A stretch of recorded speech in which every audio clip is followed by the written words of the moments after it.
Hi everybody, Matt Bernier taking a look at the DRF Bet Sunday race of the day. Race number 8 from Keeneland Racecourse. It is the Grade 2 Appalachian Stakes for 3-year-old fillies going a mile on the turf. Before we dive into the field, I'd encourage you to head on over to DRF Bets. Go on over to drf.com/join. Use the promo code TV150. You'll get a $150 sign-up bonus on DRF Bets. No better time than now to get ready to go. The beginning of the Keeneland meet, and we'll get ready to go right through the summer months. All the best racing, head on over to DRF Bets. Let's take a look at the field for the Sunday DRF Bets race of the day. Head on over to the Race of the Day page on drf.com. You can download free formulator past performances and handicap along as we go through this field in post position order. The number 1, Daddy is a Legend for George Weaver. Haven't seen her since being very impressive, winning the Jimmy Durante out at Del Mar back in November. First start back, Lasix go on for the first time. I thought she was really impressive winning that Durante. I think it is interesting to note, though, go 3 starts back in that maiden race at Belmont Park. Who was she defeated by? Rushing Fall. Rushing Fall is going to be breaking just to her outside, and we will get to Rushing Fall momentarily. I think Daddy is a Legend is a very, very legitimate runner, a legitimate contender in here. It'll be interesting to see. Keep an eye on the weather forecast and what that turf course could look like, because that could be a major key to this race. We know a couple horses in here, most notably Rushing Fall, not afraid and doesn't mind a little bit of cut in the ground, or a lot of cut in the ground for that matter. Daddy is a Legend has never run over that kind of ground. So we'll find out if there is any sort of softness or yielding kind of ground at Keeneland on Sunday afternoon. Maybe it works against a horse that has not experienced it yet in her career. I do think Daddy is a Legend is a main player, though. The number 2 is Rushing Fall, going out for Chad Brown. She is the defending Breeders' Cup Juvenile Fillies Turf Champion. She won that race out at Del Mar very impressively. She was wide throughout in the clear. She rolled on the far turn. She finished nicely. Thought it was a very good effort. The race thus far, you haven't had a lot of horses come out of it just yet to run back, but best performance came back a couple weeks ago at Gulfstream Park and earned an 81 buyer. A little bit of a disappointing effort. Expected more. But nonetheless, this horse, Rushing Fall, is 3 for 3 for Chad Brown. She really hasn't done anything wrong. Buyers of 85, 84, 85 in her career. If you think she takes that step forward, that natural progression from year 2 to year 3, she's going to be a major, major contender in here. If you are trying to beat her, perhaps this formulator fact for Chad Brown is reason to consider doing so. Over the past 5 years, turf winner last out, 61 to 180 days in graded stakes races, 2 for 25, only 9 of them in the money with a 61-cent ROI. This number could change slightly Friday afternoon because we'll be running the Transylvania, and Analyze It also fits this bill. We'll be running. So you'll have at least one more number to the sample size, for better or for worse. The number 2, Rushing Fall, is 7 to 5 on the morning line. The 3 is Lounge Act, going out for Brad Cox. The Dam, multiple stakes placed. This filly herself, she's won twice, both of them in Gates of Wire fashion, both of them on turf. So turf seems to be her forte. It's what she likes to do. The question now becomes, is she good enough to get it done against better company? Because from a buyer standpoint, she's simply not fast enough. But she did win in that most recent start. That was her first start since June of her 2-year-old campaign. Maybe she can take a step forward here for Cox and Giroux. She's 20 to 1 on the morning line. The number 4, She's Pretty Lucky for Eddie Keneally, another horse that tried turf for the first time in the most recent start in the Here Comes the Bride. No match for The Way I Am or Amertum, but she ran okay, only beaten by just under 4 lengths. I think she's a decent filly. She has a little bit of tactical speed, and we talk about tactical speed. Why don't we take a look at the Timeform US Pace Projector? You can see that the Pace Projector is projecting a fast pace by that red bar. That's what that indicates, perhaps favoring horses coming from off the pace, and you can see they have the number 7 horse actually is the one to cut out the fractions. That is Heavenly Love, going back to the turf for the first time since her maiden score that was back at Kentucky Downs.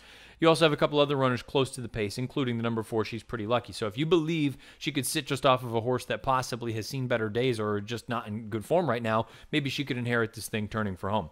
The number 5, Cash Out, is a horse that I've always been a little bit of a fan of for Rusty Arnold. Brian Hernandez Jr. has the mount.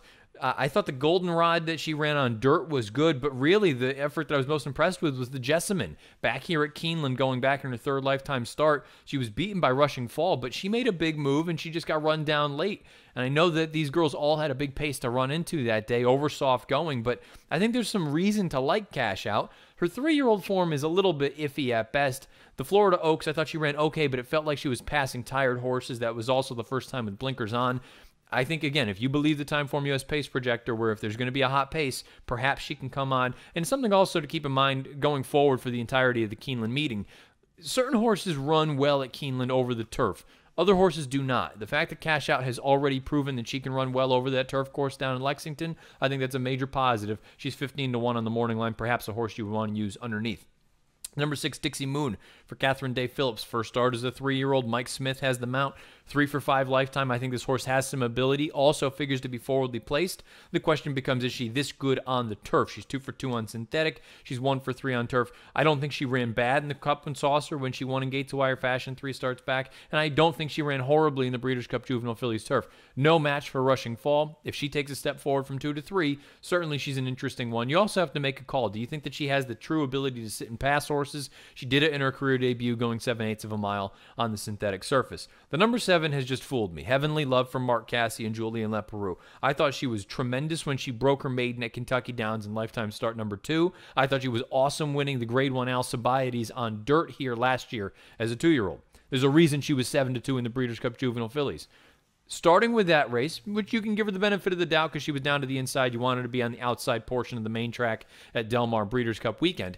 Beginning with that race, though, she has just been a hot mess. The 2 races as a 3-year-old have been a disaster. The Silver Bullet Day and the Rachel Alexandra. She never threatened at any point in either one of those races. Now she goes back to the turf. We'll find out. I don't know what we're going to get out of her. She's one that if you're playing any sort of multi-race wager, and if you're playing with Ticketmaker, which you all should be doing, I kind of feel like I have to use her as a backup simply because I think there's still some more ability here that we just haven't seen recently. Maybe getting back to the turf wakes her up, or just getting back to Kentucky. She's 15-1 on the morning line. The number 7, Ultima D, another horse that figures to be forwardly placed. Haven't seen her since the Breeders' Cup Juvenile Fillies turf for Wesley Ward. The blinkers come off. She's a horse that her game is speed. I expect her to be forwardly placed, and frankly, I just don't think she's as good as some of these other girls. And if you believe the Timeform US Pace Projector, I think she's going to have a difficult time navigating things up on the front end. She's 20-1 on the morning line. The number 9 is The Way I Am for Graham Motion. This is a filly who really has not done anything wrong since coming here to North America. She is 4 for 5 in her 5 starts here in the States. The only loss was the Jimmy Durante, which Daddy is a legend, the inside runner, won that day. But I think there were just some things that, for one reason or another, she didn't pick her feet up. But in the debut over here at Keeneland, again, check that box off. She can run over this turf course in Lexington. That race and then the 3 races at Gulfstream, I thought she was awesome in all of them. And at a certain point, I understand maybe she's not taking giant steps forward from a buyer's standpoint, and she has gotten really good trips. She finishes like a freight train. She got a serious late turn of foot, and I think she might be able to get the jump on a horse like Rushing Fall. So I think The Way I Am is arguably the horse to beat. Her and Rushing Fall, I can understand. I understand. Look, Rushing Fall makes all the sense in the world, but I kind of feel like her and The Way I Am, those are the 2 that they should be vying for favoritism. And frankly, from a win percentage standpoint, I think The Way I Am is just as likely a win contender, if not more so, than Rushing Fall Sunday afternoon. She is 7-2 on the morning line. The number 10 is Beach Waltz for Mike Maker. I think this filly is very, very gutsy. She likes to run. She doesn't want to lose. She doesn't want to let you go by. The problem is, if you just look at her from a figure standpoint, she's very, very slow. I suppose there's a scenario where she takes a step forward here in her 5th lifetime start. She's never been out of the exacta in 4 lifetime runs. Maybe she's one I would consider using underneath. I don't know that she's quite good enough at this point in her career to get the job done. And let's move on. And actually, we should quickly backtrack to the number 9 horse, The Way I Am, because we have a positive formulator fact for Graham Motion. Over the past 5 years, turf, winner last out, routes, graded stakes, Keeneland, 4 for 11 with a 594 ROI. Again, more reason to think that The Way I Am is ready to go on Sunday afternoon. And the last horse to talk about is the far outside horse, the number 11. Good Things Take Time for Jorge Abreu. Second start off the layoff, second start for Abreu. Thought she ran really well in the Florida Oaks. She made the first move. She was mid-pack. She made a nice brush on the far turn, loomed about 5 path off the far turn. She did pop back to her left lead down the lane for the final 16th of a mile, but I like the way that she finished, and she just got run down late by Andina Del Sur, and a couple other horses came with a nice run. There was 3 of them across the wire. I understand anyone that wants to say a 3-horse photo on the wire is just not a good race. I feel like she was the one that ran the best race of them all because she was the one that made the first move. I like the turn back from a mile and 16th to a mile. I think she takes a step forward from that 76 buyer. If you look at it from a time form standpoint, she's right there as one of the prime contenders. I think there's a lot to like about Good Things Take Time. Rosario retains the mount. Going to have to work something out from that outside post. But again, if you think that the speeds are going to go, she could easily take up a position similar to what she did in the Florida Oaks, possibly get the jump on The Way I Am, possibly get the jump on a horse like Rushing Fall, possibly get the jump on the inside run of the number 1 Daddy is a Legend. And if that's the case, I'll take my chances. And I've tipped my hand a little bit. Let's take a look at my pick for the Grade 2 Appalachian, the 8th at Keeneland on Sunday afternoon. I'm going with Good Things Take Time. I think it was a winning move, a little bit premature. If she had waited a little bit, I wonder if she ultimately gets the job done there. Didn't love that she popped to the left lead down there for the final 16th of a mile, but I do think it was a good effort. I think she can take a step forward here, and I think she's going to be a pretty fair number in this spot, considering all the other connections and all the other big girls in this spot. So I'm going to go with the 11 on top. I'm going to use the 9 the way I am in second because I really have been taken by her. I think she's run very, very well.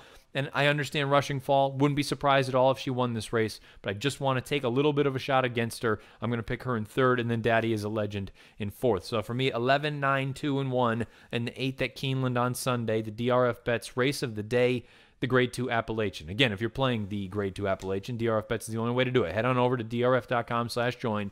Use the promo code TV150. You will get a $150 sign-up bonus. drf.com/join is the address. The promo code is TV150. Scheduled post time for the 8th at Keeneland, the Grade 2 Appalachian for 3-year-old fillies going a mile on the turf, 4:57 Eastern. Good luck.